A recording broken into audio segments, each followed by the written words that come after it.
नमस्कार, लोकतंत्र में आपका स्वागत है। मैं हूं आपके साथ रविंद्र सिंह। कांग्रेस अध्यक्ष का चुनाव नजदीक आते ही राहुल गांधी को कांग्रेस अध्यक्ष बनाने की मांग फिर जोर पकड़ती जा रही है। राजस्थान, छत्तीसगढ़ और गुजरात कांग्रेस इकाई ने भी सर्वसम्मति से प्रस्ताव पारित कर राहुल गांधी को फिर पार्टी का राष्ट्रीय अध्यक्ष बनाने की अपील की है। इसके बाद तमिलनाडु, उत्तर प्रदेश और बिहार प्रदेश कांग्रेस ने भी इस आशय के प्रस्ताव पारित कर दिए। इसके साथ ही अब तक 7 प्रदेश कांग्रेस संगठनों ने राहुल को फिर से अध्यक्ष बनाने की मांग की है। खबर देखते हैं, फिर चर्चा को आगे बढ़ाते हैं।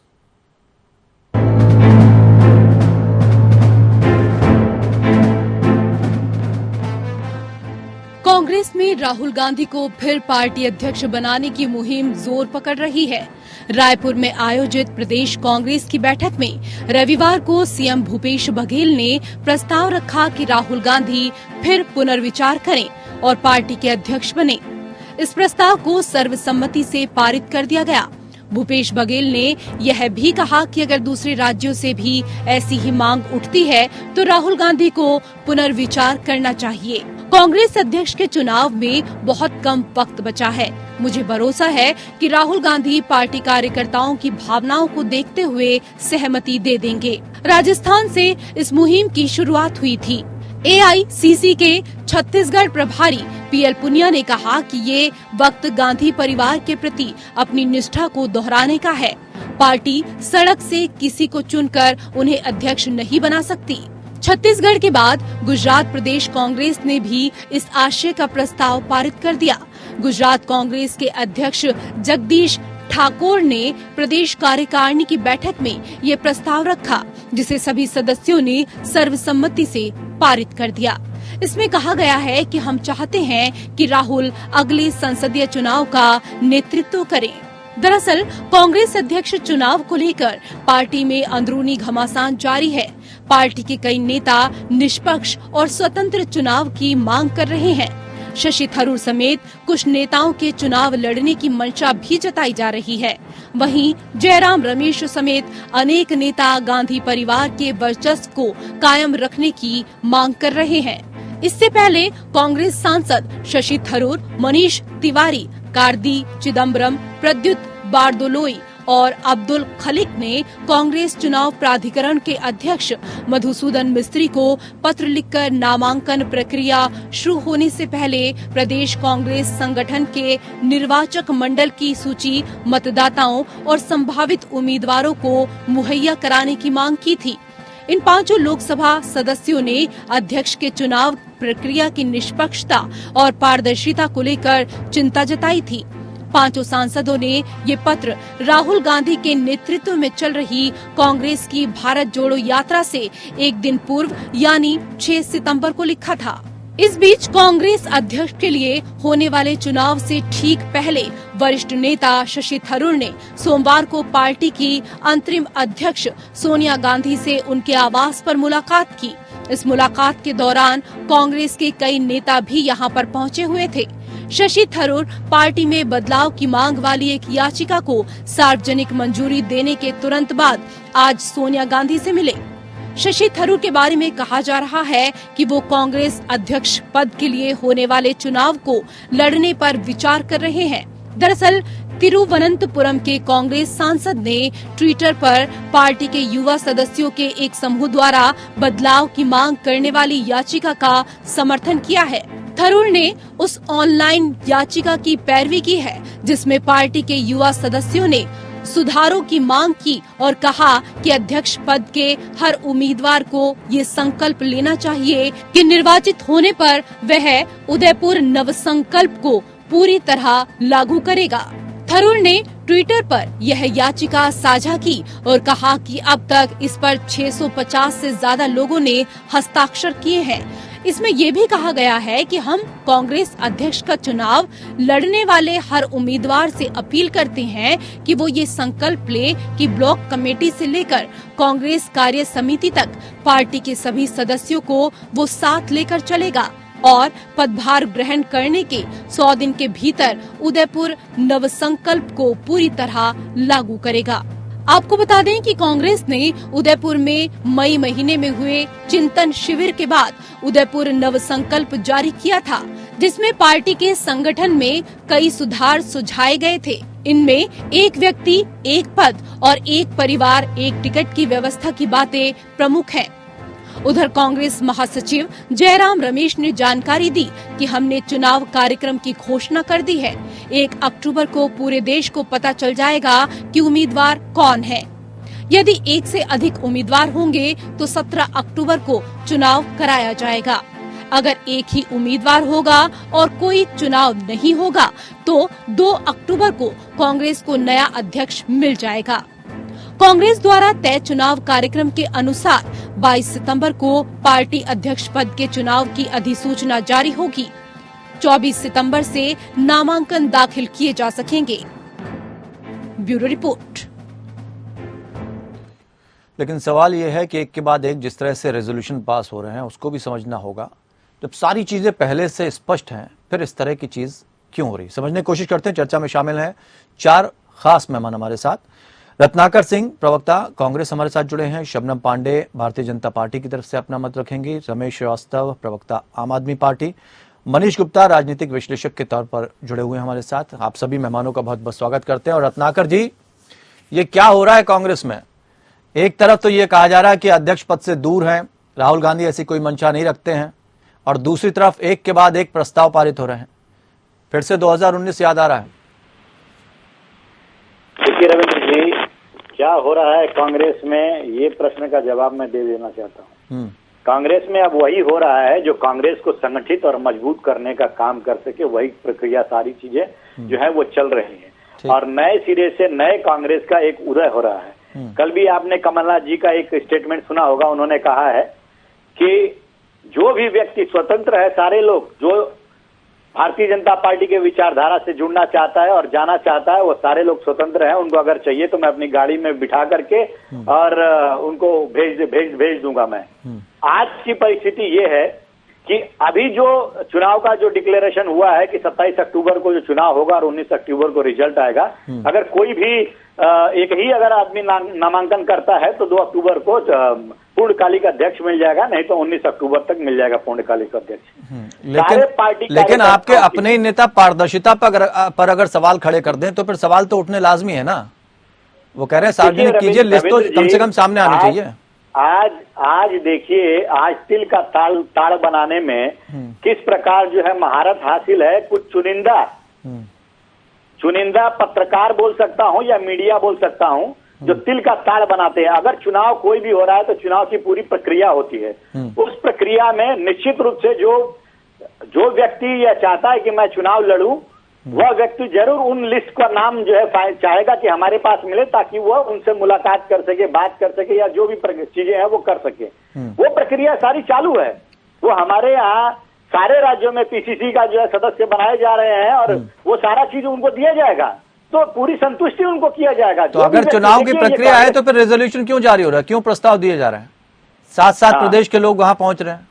जी, रही बात राहुल गांधी के रिजोल्यूशन जो पास किया जा रहा है, हाँ। अभी एक और चीज उसमें जोड़ देना चाहता हूं कि महाराष्ट्र में भी रिजोल्यूशन पास किया गया अभी आज के दिन में कि राहुल गांधी जी को जो है फिर से अध्यक्ष जो है बनाया जाए। उसका कारण ये है रविंद्र जी, आज देख लीजिए, विपक्ष में अगर कोई सबसे ज्यादा प्रखर आवाज उठाकर बोल रहा है इस भारतीय जनता पार्टी के खिलाफ, इनकी नीतियों के खिलाफ, अगर कोई व्यक्ति सड़क पे नजर आ रहा है तो राहुल गांधी नजर आ रहे हैं। आपने देखा कि दिल्ली में किस प्रकार हम लोगों ने महंगाई से इतना बड़ा रैली किया। आज देखिए 3600 किलोमीटर। तो मोहर लगा रहे हैं राहुल के नाम की आप?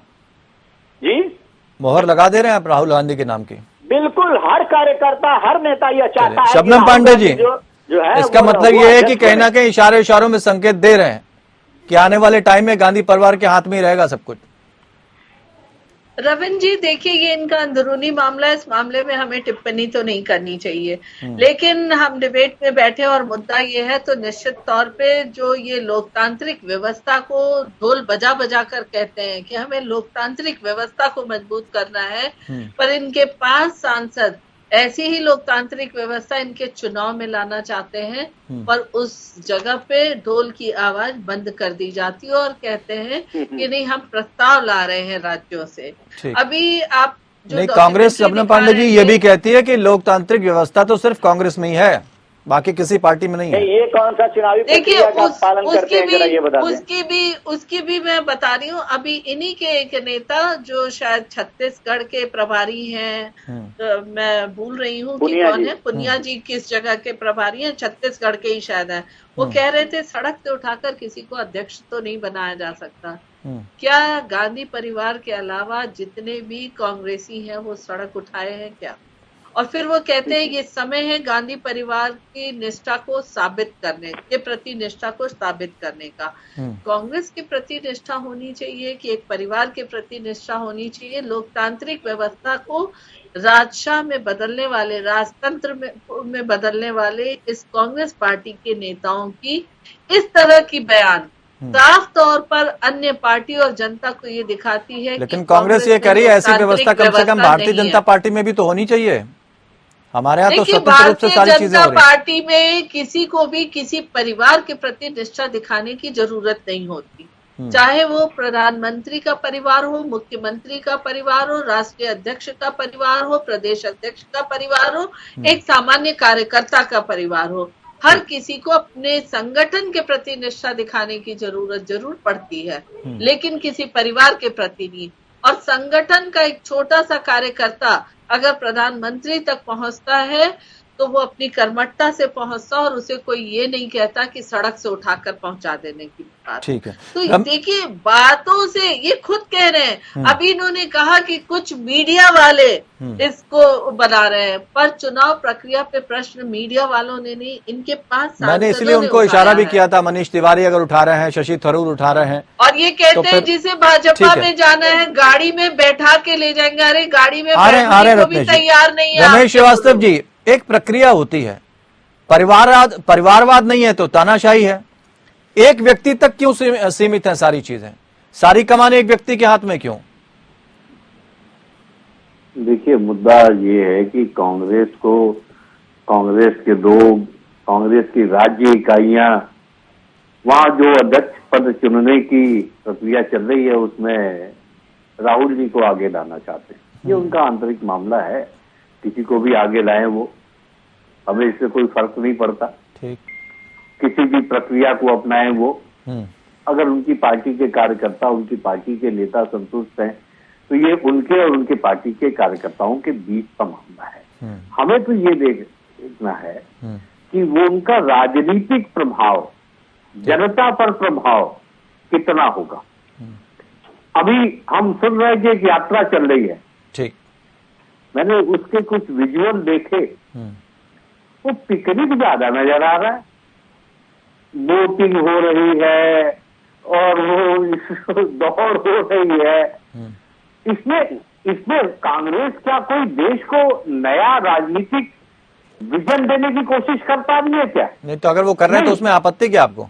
नहीं, हमें कोई आपत्ति नहीं है। अपने नेताओं को घबरा तो नहीं रहे आप?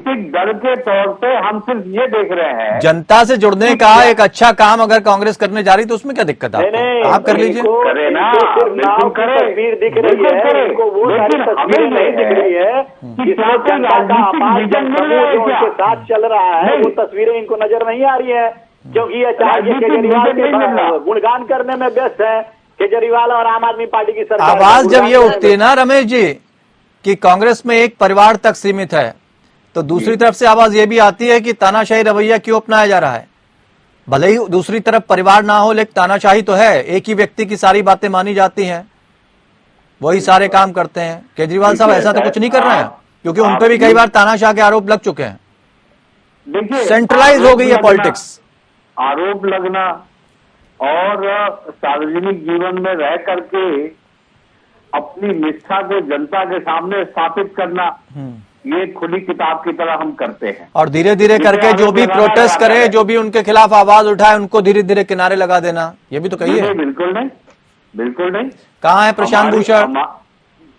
हमारी पार्टी में प्रशांत भूषण कहाँ है आजकल? योगेंद्र यादव कहाँ है? योगेंद्र यादव, देखिए ऐसा है कि किसी को भी अपनी राजनीतिक महत्वाकांक्षा पार्टी के अनुशासन के दायरे में ही आगे बढ़ानी होती है। अगर वो चाहे कि नहीं साहब, सिर्फ मेरी जिनके बात साथ को आपने फैसला आंदोलन है। शुरू किया था ना सर, जिनके साथ आपने आंदोलन शुरू किया था, अन्ना हजारे आईना दिखा के चले गए आपको। नहीं, अन्ना जी, देखिए अन्ना जी के बारे में हमारे मन में सिर्फ और सिर्फ अरे अभी सम्मान है। भगवंत मान जी को वो प्लेन से हम क्यों सब उतारा लोगों गया, के जरा गुरु ये हैं। प्रश्न पूछ लीजिए। तो उनके बारे में मैं कोई टिप्पणी नहीं करूंगा। ठीक है। और मेरा निवेदन है कि बात को कांग्रेस के नेता तक सीमित रखी जाए, क्योंकि आपका टॉपिक वही है। अच्छा, मतलब अपने बारे में सुनना नहीं चाहेंगे, कांग्रेस पे ही टिके रहे हम। जितना मन करे उतना सुनाइए, हमारी पार्टी के लिए अलग से डिबेट रख लीजिए, मैं आ जाऊंगा, मैं पहले भी आया हूँ। ठीक है। लेकिन मेरा निवेदन है कि आज का जो टॉपिक है वहां तक हम लोग रहें। हाँ, तो हमने तो बात की ना, जब परिवारवाद की बात की जाती है तो तानाशाही की भी तो बात चलेगी। देखिए ऐसा है, उस पर जवाब देना नहीं चाहते, फिर किसी दिन डिबेट रख लेते हैं। आप देख लेना, हाँ। हमारे यहाँ किस नेता के हाँ। परिवार का हाँ। कोई पत्नी, बच्चा, दामाद, सासू माँ किस पद पर है, जरा बता दें आप। चलिए। नहीं है ना। तो हमारे यहाँ इस तरह इससे का तानाशाही कोई खत्म हो परिवारवाद जाएगी। हमारे यहाँ इस तरह का कोई परिवारवाद नहीं चलिए, इसका बेहतर तरीके से जवाब मनीष गुप्ता जी दे पाएंगे, क्योंकि वो हर पार्टी को जानते हैं बहुत गहराई तक, उनसे समझने की कोशिश करते हैं। मनीष गुप्ता जी बड़े आराम से कह रहे हैं रमेश जी, हमारे परिवार का कौन सा व्यक्ति है सत्ता में शामिल, जो ये पॉलिटिक्स सेंट्रलाइज हो गई है, एक व्यक्ति तक सीमित रह गई है, इसको कैसे देख रहे हैं आप? भले ही कांग्रेस पे आरोप लगाए, लेकिन बाकी दल क्या इससे बच सकते हैं? बंद कर लो मनीष जी, जी आवाज आ रही है आप तक? देखिए हाँ, आवाज आ रही है मेरी? जी जी बिल्कुल, बताइए। देखिए, सबसे पहले तो आम आदमी की पार्टी अगर बात करूं तो देखो, वो जैसे ही आपने अन्ना हजारे का नाम लिया, हाँ। उनके चेहरे का रंग उड़ गया। उन्होंने कहा ये क्या पूछ लिया आज मीडिया ने मेरे से, और कहते हैं अन्ना हजारे पर कोई टिप्पणी नहीं करूंगा। अरे तुम्हारी करने की औकात भी नहीं है। हाँ। अन्ना हजारे जैसे देवता को आप लोगों ने धोखा दे के लात मार के भगा दिया, उसके नाम की माला जप के, उसके नाम के, उसके चेहरे के तावीज पहन के आपने सत्ता पाली, और अन्ना हजारे को भूल गए, लोकपाल बिल को भूल गए। खैर छोड़ो, आज आम आदमी पार्टी की बात है। अब आते हैं दूसरी पार्टी पर जी। देखिए, आज मैं इस बात को अवश्य कहना चाहूंगा कि कांग्रेस अगर जनता से जुड़ने का प्रयास कर रही है तो क्या प्रॉब्लम है?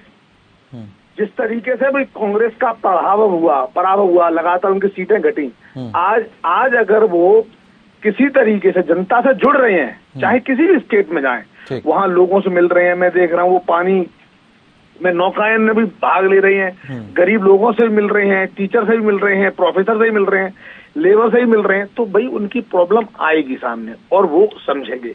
अगर ये राहुल जी के लिए आखिरी मौका है लॉन्च होने का। अगर भारत यात्रा के बाद भी, भारत जोड़ो यात्रा के बाद भी अगर वह देश में अपनी पकड़ नहीं बना पाए, पार्टी में अपनी पकड़ नहीं बना पाए, तो उनके लिए निश्चित रूप से बड़ा झटका होगा ये। ठीक बात है। ऐसे में कांग्रेस के अलग अलग राज्य, उनके चप्पू नेता किसी तरीके से लॉन्च करने के लिए इधर से उधर से प्रस्ताव पास कर रहे हैं। तो परिवारवाद के रूप में तो देखें तो थोड़ा सा मतलब ऑड लगता है, वैसे कोई बुरी बात नहीं है।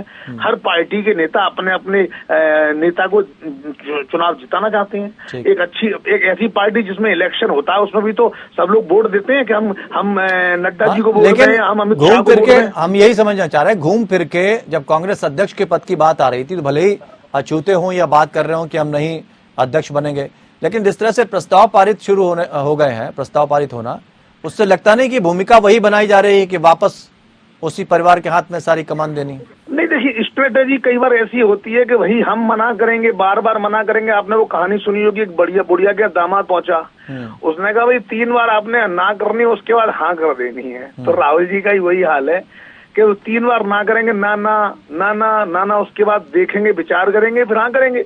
इस बीच शशि थरूर जी ने अपना मन बना लिया है कि वो चुनाव लड़ेंगे, और उन्हें माताजी से यानी सोनिया गांधी से आशीर्वाद भी मिल गया है। आप समझ रहे हैं ना, ये हो सकता है अंत में लास्ट मोमेंट पर शशि थरूर अपने आप को राहुल गांधी जी के पक्ष में विड्रॉ कर लें, और इस तरीके से सर्व सहमति से, आम सहमति से राहुल जी फिर अध्यक्ष बन जाए। ऐसे में नुकसान प्रियंका दीदी का हो रहा है कि वो कहाँ जाएं, वो क्या करें। उनकी भी इच्छा है राष्ट्रीय अध्यक्ष बनने की, पर मुझे लगता है सोनिया गांधी जी ने अब ये तो इच्छा रत्नाकर जी बेहतर जानते होंगे, लेकिन कोई भी बनेगा तो कम से कम ये होगा कि उस विचारधारा के तहत तो आगे बढ़ा जाएगा। तो रत्नाकर जी, सवाल ये भी है कि अगर चुनाव हो रहा है तो फिर प्रदेश इकाइयां रेजोल्यूशन कैसे पास करा सकती हैं? ये भी तो सवाल बन रहा है ना, कुछ विरोधाभास है क्या यहाँ पे? नहीं, रेजोल्यूशन पास कराने में प्रदेश इकाइयां क्यों नहीं कर सकती हैं? अगर सारे कार्यकर्ताओं और नेताओं का जो है यह मत है कि राहुल गांधी जी जो है वो हमारे अध्यक्ष बने रहे, तो इसमें रेजोल्यूशन पास कराना कोई गलत काम तो है नहीं। अगर आम आदमी पार्टी अरविंद केजरीवाल को अपना शीर्ष नेता बनाए रखना चाहती है तो वो अन्य जो जहाँ पे इनकी सरकारें हैं या जहाँ पे कार्यकर्ता हैं रेजोल्यूशन पास कराएंगे ही कराएंगे। तो हमारे और राहुल गांधी को हम क्यों नहीं कराएं, मेरा सोच ये है। नहीं तो ये चुनाव होगा या आम सहमति होगी? नहीं, कि आम सहमति से नेता चुन लीजिए, बाकी जो G23 के आपके जो नेता हैं वो उनकी नाराजगी खत्म हो जाएगी। हमारी पार्टी जो है ना, अब रविंद्र जी मैं पूरी बातें जरा उसके संदर्भ में कह लेता हूं, जरा मुझे 1 मिनट या 1.5 मिनट दीजिएगा। देखिए, हमारी पार्टी जो है वो लोकतांत्रिक पार्टी है और इस पार्टी में आप स्वतंत्र है, कोई भी व्यक्ति आएगा वो चुनाव लड़ सकता है। ये भारतीय जनता पार्टी की तरफ कोई पार्टी नहीं है कि जहाँ पे 2 ही लोगों का सिर्फ तानाशाही चलेगा, नरेंद्र मोदी जी और अमित शाह जी, वो जो चाहेंगे वही पार्टी में होगा, ऐसा हमारी पार्टी में नहीं है। और रही बात राहुल गांधी जी की, तो हम राहुल गांधी जी को क्यों नहीं अपना अध्यक्ष पद चुने? क्योंकि देखिए, आज सबसे ज्यादा प्रखर आवाज कोई अगर उठा रहा है विपक्ष में तो राहुल गांधी है। राहुल गांधी जी वो तो सीधे चुन लीजिए ना, फिर इतना ये इस तरह से क्यों किया जा रहा है? 1 मिनट जरा मैं बता लूं कि क्यों राहुल गांधी जी को ही हम अध्यक्ष चुनेंगे, जरा बता लूं मैं। मतलब ये तय है ना चुनेंगे, तो मान लिया ना आपने? नहीं, क्यों अभी वो अगर सहमति होगी उनकी, अगर वो चुनाव लड़ेंगे तो जरूर वो अध्यक्ष बनेंगे। मैं एक कार्यकर्ता होने के नाते मेरी ये मंशा है, मेरी इच्छा है कि राहुल गांधी जी जो है वो अध्यक्ष पद लड़े और अध्यक्ष बने। लेकिन मैं ये इसलिए चाहूंगा कि राहुल गांधी जी अध्यक्ष बने कि देखिए, आज मोदी सरकार की कारगुजारियों को उजागर करने का सबसे बड़ा काम राहुल गांधी जी ने किया है और कर रहे हैं। अच्छा, बाकी दलों पे सवाल खड़े कर रहे हैं, अरविंद केजरीवाल भी सवाल खड़े कर रहे हैं, तो वो बेकार हैं, उनको क्रेडिट नहीं देना चाहते हैं। सारे सवाल जो है वो यहाँ पर कांग्रेस खड़ी कर रही है, बाकी दल बेकार हैं। नहीं, आप रविंद्र जी थोड़ा सा मुझे समय दीजिए, मैं अपनी बातों को पूरा कर लूं। ये बहन भी समय तो दे रहा हूं, आप सवाल भाई सवाल तो बन ही जाएगा ना, आप बाकी दलों को दरकिनार कर रहे हैं। नहीं, दो तीन पॉइंट्स हैं जो बहन ने कहा है, गांधी परिवार के ऊपर जो आरोप लगाया है और परिवारवाद के ऊपर आरोप लगाया है, उसका भी स्पष्टीकरण देना बहुत जरूरी है। शबनम जी जवाब दे रही हैं आपकी बात का? शबनम जी, नहीं, मैं स्पष्टीकरण दे लेता हूँ। दे लीजिए फिर शबनम जी के पास अगला जवाब जो है ले लेंगे।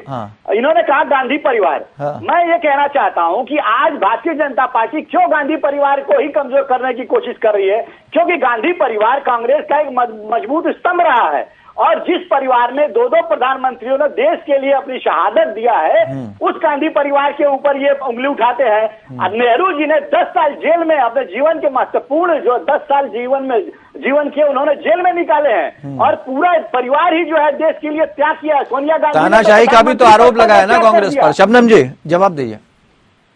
देखिए, ये बार बार कह रहे हैं कि भाजपा क्यों गांधी परिवार पे, भाजपा गांधी परिवार पे नहीं। जब आपके सांसद कह रहे हैं, छत्तीसगढ़ के प्रभारी कह रहे हैं कि गांधी परिवार के प्रति निष्ठा दिखाने का समय है, तो ये निश्चित तौर पे लगता है कि कांग्रेस पार्टी का चुनाव हो रहा है, गांधी परिवार का चुनाव नहीं हो रहा है। नहीं, लेकिन बीजेपी को ये नारा देने की जरूरत क्या पड़ी? नहीं, बीजेपी कोई नारा नहीं दे रही। बीजेपी आज ही बधाई दे देती है, अग्रिम बधाई दे देती है राहुल जी को। आप राहुल चालीसा पढ़े, इससे हमें कोई आपत्ति नहीं है। वो आपके पार्टी के लीडर हैं, आप चालीसा पढ़े, कोई आपत्ति नहीं है। लेकिन अगर वो कहते हैं नेहरू जी 10 साल गए हैं, उनके घर में शहादत, देखिए देश का एक एक परिवार आजादी की लड़ाई में लड़ा, इसको आप कितने आरएसएस के लोगों ने शहादत दिया है, कितने आरएसएस के लोगों ने जेल में अपने दिन काटे हैं, जरा ये भी बता दीजिए। सोनिया गांधी के परिवार से कितने लोगों ने शहादत दिया? भारत की आजादी में सोनिया गांधी कहाँ थी, राहुल गांधी कहाँ थे? अगर ये की बात करिए मैडम, नेहरू जी ने 10 साल जेल में गुजारे हैं और सोनिया गांधी की बात करती है। अच्छा शबनम जी एक बात बताइए, शबनम जी, शबनम जी 1 मिनट, आप दोनों से ही सवाल है। शबनम जी, सवाल ये है कि जो बच्चा आजादी के बाद जन्मा है उससे पूछो आप कि आजादी की लड़ाई लड़ी तुमने, तो समझ से परे हो जाता है। ठीक है, यही रत्नाकर जी आपसे भी सवाल है कि अगर भारतीय जनता पार्टी आज मजबूत हुई और आज जो उनके नेता है उनसे आप ये सवाल पूछो कि भाई उस लड़ाई में आपने क्या किया था, तो आप दोनों एक ही जगह पे खड़े हुए हैं। मैं बता रहा हूँ ना, भारतीय जनता पार्टी से पहले ये जनसंघ थे और जनसंघ आरएसएस थे तभी। ठीक है, आरएसएस ये हमेशा ताकतवर लोगों के साथ खड़े रहे हैं, चाहे भारतीय जनता पार्टी हो, चाहे जनसंघ हो, चाहे आरएसएस हो। आरएसएस भी अंग्रेजों के साथ खड़ी रही, जनसंघ भी साहूकारों के साथ। अगर आज का गांधी परिवार ये कहे कि भाई हमारी कांग्रेस ने क्या किया, अगर वो क्रेडिट ले रही है, अगर वो क्रेडिट ले रही है कांग्रेस पुरानी चीजों को लेकर, पुराने इतिहास को लेकर, तो फिर उसे ये भी तो बताना होगा कि जो घोटाले हुए, जो चीजें हुई, जो परिवारवाद हुआ, वो किसकी वजह से हुआ, उस पर जवाबदेही तो बनेगी उनकी। मैं बता देता हूँ, परिवारवाद की ये चर्चा कर रही है शबनम जी, जो परिवारवाद का चर्चा कर रही है, जरा शबनम जी जरा मुझे ये बता दीजिए,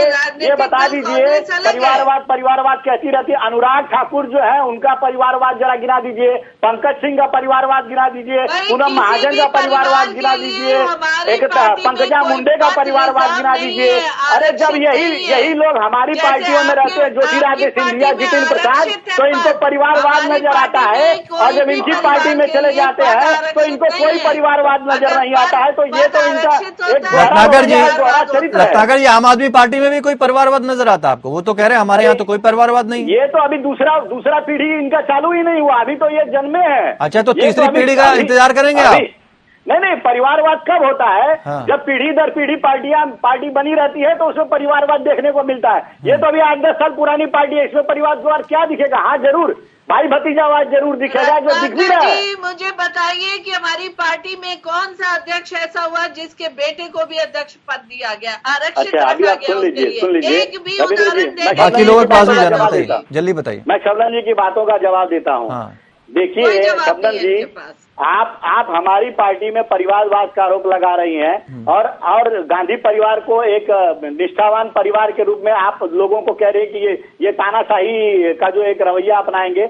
मैं ये पूछना चाहता हूँ शबनम जी से कि जब ही प्रधानमंत्री मोदी जी हुए तो उन्होंने क्यों आडवाणी को और जोशी जी को साइडलाइन कर दिया? अभी वो नितिन गडकरी को क्यों साइडलाइन कर रहे हैं? अभी उन्होंने सोनिया ये अपना मेनका गांधी जी को या वरुण गांधी जी को प्रश्न जो इनके ऊपर उठाता है, जो इनकी नीतियों के खिलाफ बोलता है, जो ये कहता है कि पार्टी जो है गलत डायरेक्शन में जा रही है, उन नेताओं को ये तो दरकिनार कर देते हैं और ये आरोप हमारे ऊपर लगाते हैं। वो तो उदाहरण के साथ लगा रहे हैं ना। मनीष जी, दोनों लोगों का आप सुन रहे हैं, हमने दोनों बातें की हैं, तानाशाही की भी बात की, परिवारवाद की भी बात की। वर्तमान राजनीति किस तरफ है? देखिए, ये बात तो कांग्रेस की भी जायज है कि जब वो भाजपा के परिवारवाद पर अटैक करते हैं तो भाजपा के पास सिर्फ यही कहने को होता है कि हमारे अध्यक्ष का बेटा अध्यक्ष नहीं बना, लेकिन उनके सांसद का बेटा सांसद बना है, उनके विधायक का बेटा बना है, उनके नेता पुत्र के बेटे नेता पिता के नेता पुत्र बने हैं। मनीष गुप्ता जी, आपकी इन बातों से आज रत्नाकर जी बड़ा राहत महसूस कर रहे होंगे। तो अगर भाजपा ये कहे कि हम परिवारवाद से मुक्त हैं तो मैं इस बात से पूर्णतः सहमत नहीं हूँ, पहली बात जी। अब दूसरी बात सुनिए जी, अब कांग्रेस ये कौन सी स्वतंत्रता की बात करती है? हाँ ठीक। अरे जितना काम आपने किया, जवाहरलाल नेहरू जी ने जितनी राजनीति के लिए युद्ध किया उससे ज्यादा सैकड़ों लोगों ने किया, लेकिन किसे क्या मिला? ऐसे लाखों हजारों लोग थे जिन्होंने अपनी एहलीला खत्म कर ली आजादी के यज्ञ में अपना बलिदान देकर, और उनकी पूछ नहीं है, उनके नाम तक का पहचान नहीं है। कांग्रेस के एक नेता ने कुछ किया और उन्होंने सालों साल सत्ता की मलाई चूसी, झोंक की और सत्ता पर चिपके रहे, खून चूस कर मोटे होते चले गए। अरे आपने और कितना सत्ता का लाभ लोगे और कितनी बार स्वतंत्रता संग्राम का लाभ उठाओगे? भाई कुछ तो रहम करो इस देश पर। रत्नाकर जी, मनीष जी कहना चाह रहे हैं कि अब काम की भी तो बात कर ली जाए। बीजेपी पे आरोप लगाने से आप पार्टी में वापस नहीं आ जाएंगे। इतने वर्षों में आपने किया क्या, वो भी तो गिना दीजिए। मनीष जी, जो क्रांतिकारियों ने अपनी जान दी, जो बचे रह गए उनको क्या मिला? मनीष जी जवाब दे रहे हैं, किसी ने पूछा तक नहीं। मनीष जी, रत्नाकर जवाब दे रहे हैं आपकी बात का। मनीष जी, जब देश आजाद हुआ तो उस समय देश की परिस्थिति क्या थी आपको ये भी जानना चाहिए। और जब इन्होंने भारतीय जनता पार्टी ने अपने शासन में अपना सत्ता अपने हाथ में लिया तो उस समय देश की परिस्थिति क्या रही ये भी लोग जानते हैं। मनीष जी, आप जिस स्कूल में पढ़े होंगे, जिस रेल से आप यात्रा किए होंगे, जिस हवाई जहाज से आप घूमे होंगे, आप जिस कंप्यूटर पे बैठ के बात कर रहे हैं, वो सारी कांग्रेस की देन है। और कांग्रेस के लोगों ने किया है। इस देश को फर्श से उठा करके अर्श पे पहुंचाने का काम अगर किसी ने किया है तो वो कांग्रेस ने किया। ये क्यों भूल जा रहे हैं आप? ये क्यों भूल जा रहे हैं? कुछ नहीं दे दिया, ये देश की जनता थी जिसने अपने टैक्स के पैसे से काम किया। अकेले कांग्रेस ने कुछ नहीं कर दिया। कांग्रेस जैसे भारत आजाद हुआ ऐसे कई देश आजाद हुआ, जो कहाँ पहुंचे हुए हैं। हजारों प्रतिबंधों के बावजूद जापान आज कहाँ पहुंचा हुआ है, थाईलैंड आज कहाँ पहुंचा हुआ है, हम कहाँ हैं? नहीं तो क्या वहाँ पे दो हाथ नहीं, मनीष गुप्ता जी, बात लीडरशिप की हो रही है। लीडरशिप, जनता अपना एक लीडर तो चुनती है, इस बात से तो डिनाई नहीं कर सकते। क्या कोई दल नहीं है क्या? तो दल ही काम करता है। लेकिन मनीष जी एक सवाल जरूर यहाँ पूछना चाहेंगे। अवार्ड देने वाले नेता हैं ये मनीष जी, अपने आपको भारत रत्न कहलाने वाले। एक ने कहा कि हमें मेरे नाम पर शिक्षक दिवस मनीष जी एक सवाल जो बहुत बाल दिवस बना दो। ठीक है, अरे मनीष जी, सेल्फ ग्लोरिफिकेशन के अलावा क्या मनीष जी तीनों पार्टियां हैं। एक छोटा सा सवाल है कि इनर पार्टी जो डेमोक्रेसी है वो क्या आपको लगता है कि इन दिनों कायम है? चाहे आम आदमी पार्टी हो, चाहे भारतीय जनता पार्टी हो, चाहे कांग्रेस हो। देखिए, अगर हम इतिहास को देखें, हाँ, तो जब भी कोई व्यक्ति शक्तिशाली बनता है तो उसके पीछे उसकी टीम, उसके सहयोगी, उसके कार्यकर्ता और जनता सब साथ होते हैं। ठीक है। तो एक व्यक्ति जब शिखर पे पहुंचता है, फिर चाहे वो नरेंद्र मोदी जी हों, सोनिया गांधी, राहुल गांधी जी हों या अरविंद केजरीवाल हों, ये सब लोग अपनी टैलेंट, अपनी वाक्पटुता, अपने भाषण, अपने कार्यशैली। नहीं, लेकिन आम आदमी पार्टी जिस तरह से निशाना साधती है उसमें क्या इनर पार्टी डेमोक्रेसी कायम है अभी तक? देखिए, अगर आप डॉक्यूमेंट्री पे बात करेंगे तो बिल्कुल है, लेकिन सच्चाई में हम सब जानते हैं कि अरविंद केजरीवाल के पास दूसरा नेता भी नहीं है आम आदमी पार्टी के पास। अगर हम भाजपा की बात करें तो हम जानते हैं आज नरेंद्र मोदी से लोहा लेने वाला कोई नेता नहीं है। अगर कोई लेगा तो साइड लाइन कर दिया जाएगा। और कांग्रेस की तो हम स्थिति देख ही रहे हैं, लोग कांग्रेस में इतने फ्रस्ट्रेट है कि कांग्रेस ही छोड़ने का हो या कुछ हो नहीं सकता। रमेश जी, अरविंद केजरीवाल के अलावा कोई नेता नहीं है आपके पास? देखिए, क्या बात कर रहे हैं आप। पंजाब में भगवंत मान, गुजरात में हम भगवंत मान जी का आज क्या हुआ? देश को शर्मिंदा कर दिया उन्होंने। एक प्रदेश का मुख्यमंत्री लोकसभा का चुनाव जीता। रमेश जी,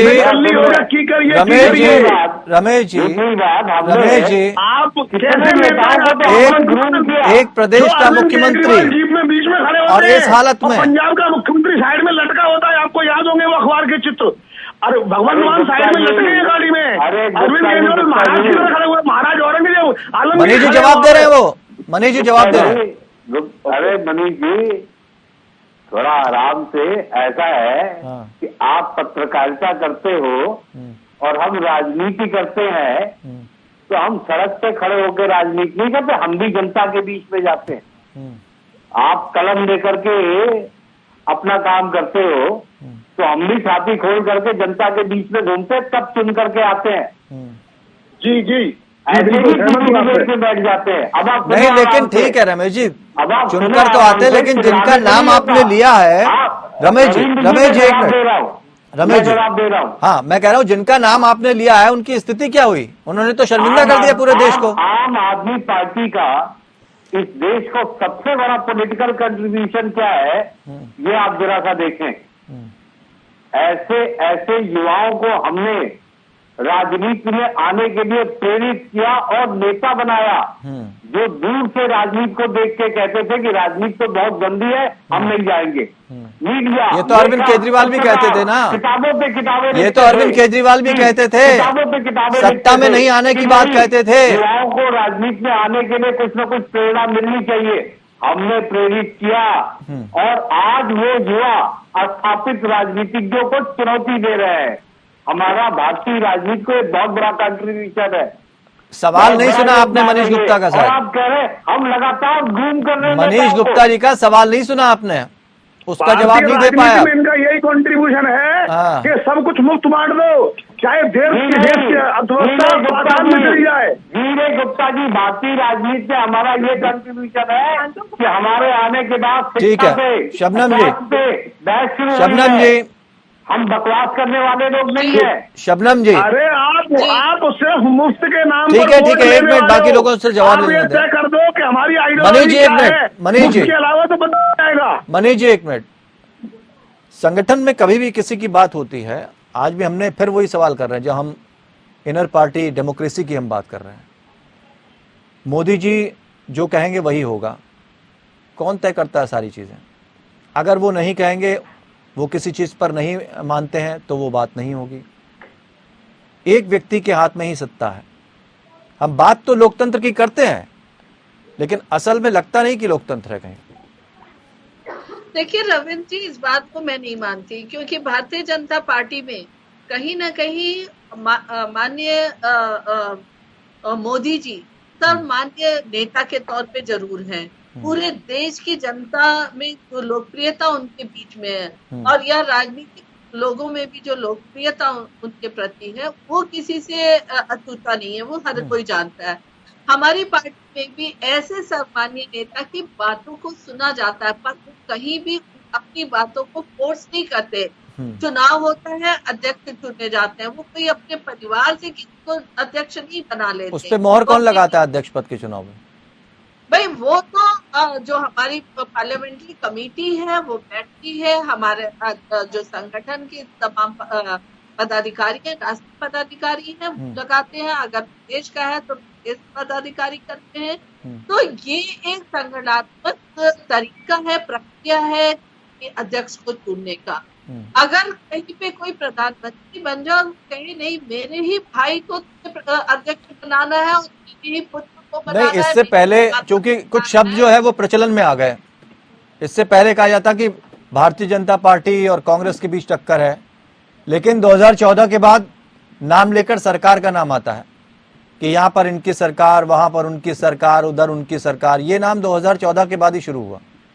देखिए, अगर हमारे मुख्यमंत्री और प्रधानमंत्री जनता के बीच में इतने लोकप्रिय हैं, तो निश्चित तौर पे, जैसे कि उत्तर प्रदेश के मुख्यमंत्री की बात देखिए, जब भी लोग कहते हैं उन्हें बुलडोजर बाबा कहते हैं, बुलडोजर बाबा की सरकार कहते हैं, बाबा जी की सरकार कहते हैं, योगी जी की सरकार कहते हैं।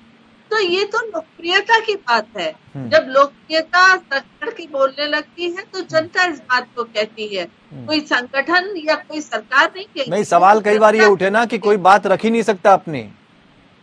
नहीं, ऐसी कहीं कोई बात नहीं है। संगठन में निष्पक्षता के साथ आप कार्य करते हैं, और संगठन में कभी भी चाहे कितना भी ताकतवर प्रधानमंत्री या मुख्यमंत्री हो, उनके रिश्तेदार के लिए कोई जगह नहीं। तो गडकरी जी को अफसोस क्यों हो गया?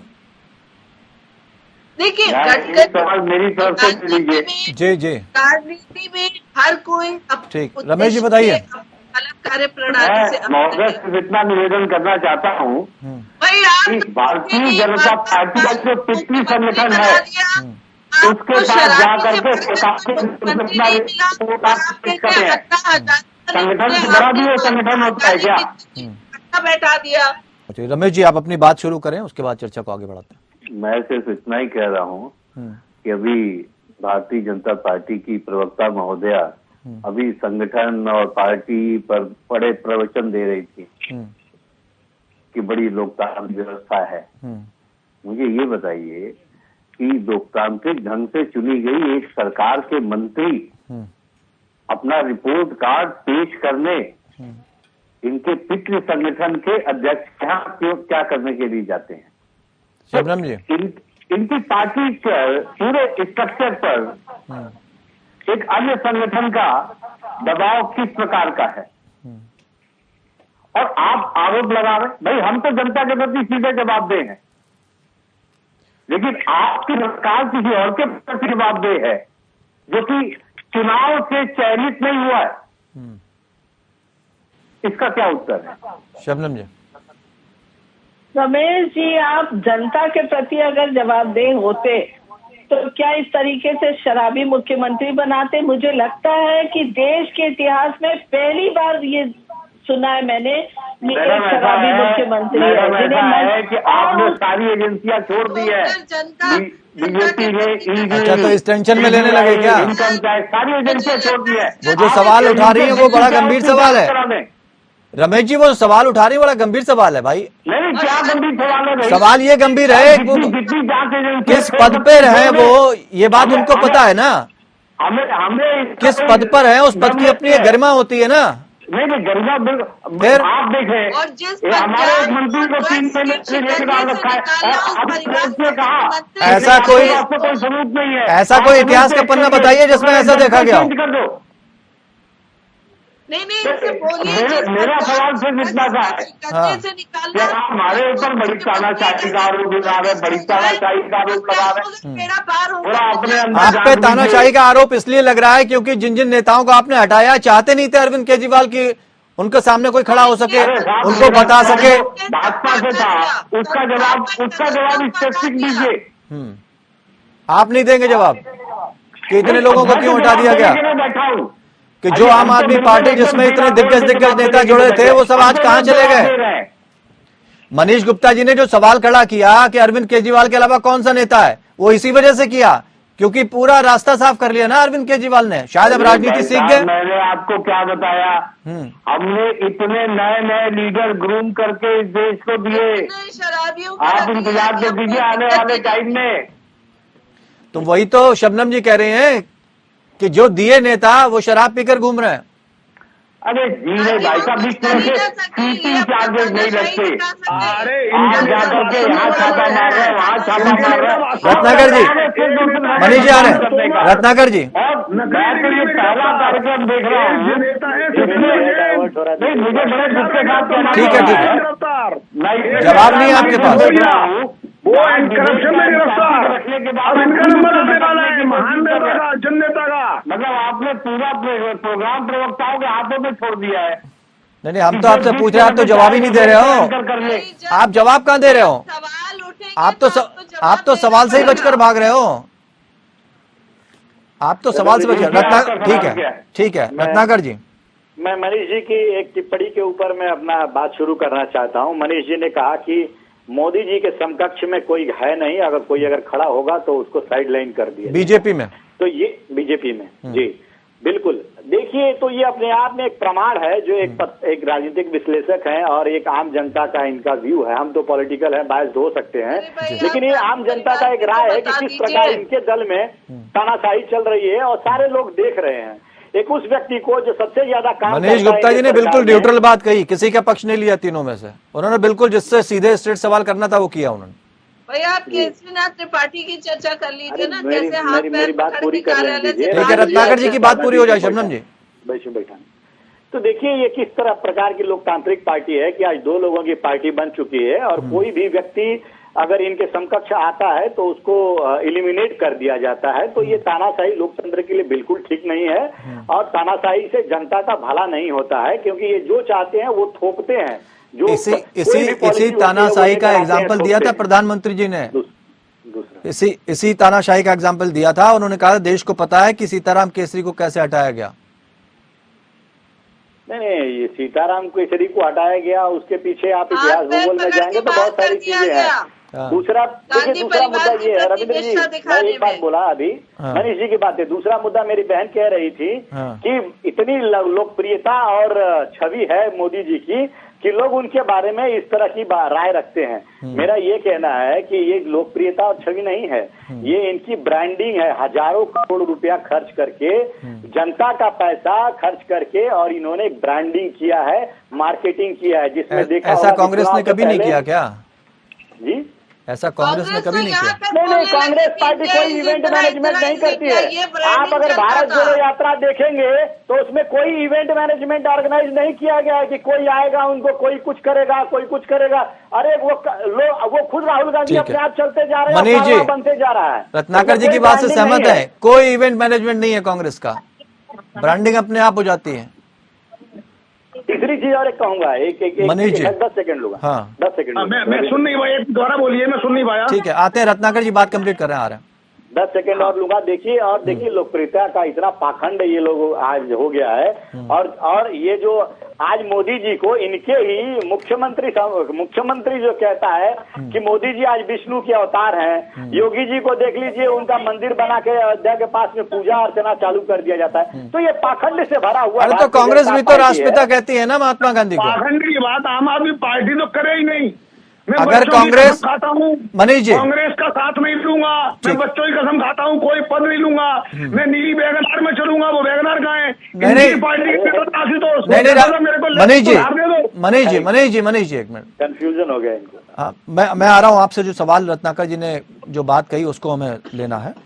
रत्नाकर जी, महात्मा गांधी को तो राष्ट्रपिता कहते हैं, उसमें तो कोई आपत्ति नहीं होती किसी को, सर्वसम्मति से किया गया है ना। तो अगर वो लोग कुछ भी बोलते रहे, उनकी अगर श्रद्धा है तो वो जो भी चाहे बोले, उसमें क्या आपत्ति? नहीं, श्रद्धा है, लेकिन ये पाखंड है। मैं नहीं बोल रहा हूँ ये पाखंड है। ये देश में मार्केटिंग के माध्यम से अपने आप को भगवान अरे आप जानते हैं ना, जनता जनार्दन है। आप तो जानते हैं जनता जनार्दन है, जनता तय कर लेगी।